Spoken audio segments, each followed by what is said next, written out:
The idea of this video in my head for a while was more of a joke, but as time went on I realized I actually had more to say about American Paula compared to Japanese Paula than I initially thought. Right off the bat, a major difference is that Paula actually has 3 clay models. Yeah, that's right, even more than the main character Ness. She had a prototype one. I don't know what the source of this one is, but it looks pretty interesting, honestly. Much like how Ninten and Ness look very similar, it seems initially they designed Paula with the intent of having her look much like Anna, with the prototype's hair looking much more wavy in comparison to the Mother 2 and EarthBound clay models, which went for more of a weird hybrid of a bowl cut and a bob. A change I think was made for the better is they decided to go with the old cartoon Pac-Man eyes for the final models instead of the beady black eyes of the prototype. I don't know, it kind of works for Ness, but I think on Paula, this redesign kind of makes her look more gentle in comparison, which in turn contrasts very well with her very powerful psychic abilities. I mean, that's kind of the point with her design overall, but I don't know, I think it really helps sell the whole bait and switch of, ooh, this girl looks all innocent, but really she's super strong. They also decided to make her nose much less pronounced in her final clay model, which oddly seems like something the American marketers went back on, because her American clay model seems to have brought it back for some reason, though I can't really tell because there's not really any high quality photos in existence of this clay model, so I guess we're just going to go on the inference. Another seemingly pointless redesign is these little white stripes on the side of her weird toolbox, lunchbox, suitcase thing. Again, no idea why they thought this was necessary to change, but I guess it was just too offensive. In her final design, the collar of her dress is much more rounded than the pointy, sharp, teeth-looking ones of the original. Again, I think this is very much a welcome change, because it helps sell her whole cuteness factor, kind of makes her look like a flower. I also like the little eyelashes they gave her eyes in the latter designs, you know, in comparison to the soulless, beady black pits of voids of the original. The most notable and obvious change, though, probably, is the removal of her bow in the American release for some reason, even though it's clearly still on her sprite in the game. Like, I get it, you're trying to make them look older so they appeal more to teenagers and stuff, but do you think the bow is really what was holding her back? I know I keep reiterating it, but it helps sell her cute image so that it better contrasts her great strength. And removing this kind of strips that back from the character a bit, which is, I don't know, kind of weird and pointless. Especially since you're not even removing it in the game. Seriously, it really just baffles me why they thought this was at all a necessary change. And when you know it's supposed to be there, it's just really awkward to look at knowing it just feels kind of like slightly Uncanny Valley-esque, you know? Well, I said in my last video that I have a soft spot in my heart for the American version of Ness. I have to say, straight up, I way prefer the Mother 2 clay model for Paula.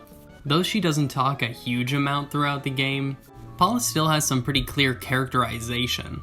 Characterization that this clay model appeals to, while this one strips back for no reason at all. With Ness, there's at least an argument that since he doesn't really talk throughout the game, you can kind of get a little more inventive with how you want to present him.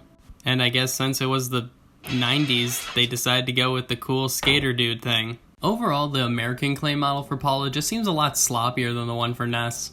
It's lit even worse, and it's standing in this really weird pose, like where it seems like one of her legs is more up front than the other, but just kind of looks strange, and if you don't realize that's what it's doing, it just kind of looks like she has one huge foot and one tiny one. The best way I can put it is this: the original kind of had a China doll-like quality about it. This one's more a Barbie.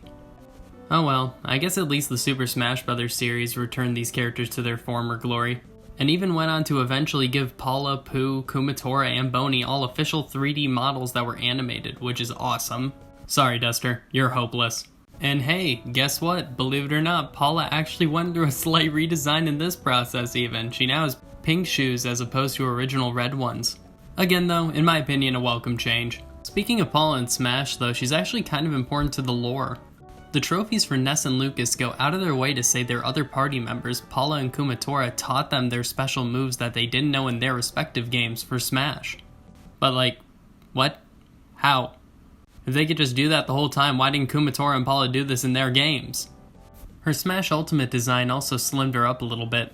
One that seems again rather pointless, but I guess it doesn't hurt the character. She is a little girl after all. Though let's be honest, none of this is at all worth dwelling on. I'm just a nerd. All in all, Paula's a pretty underrated character in my opinion. She's cool, tough, and cute. Like, hey, why doesn't Paula get her own section? All the boys in EarthBound get their own solo sections, so why not her?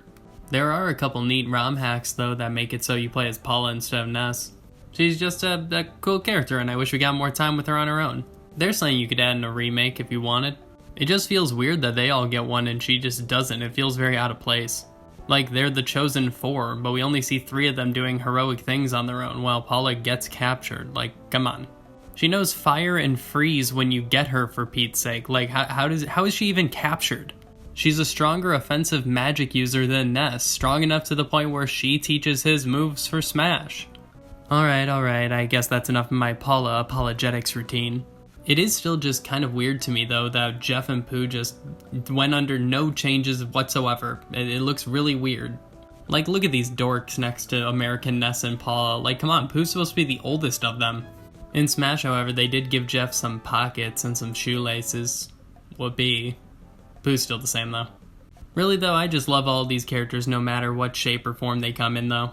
They're so instantly iconic, and so effortlessly just capture a completely timeless look visually.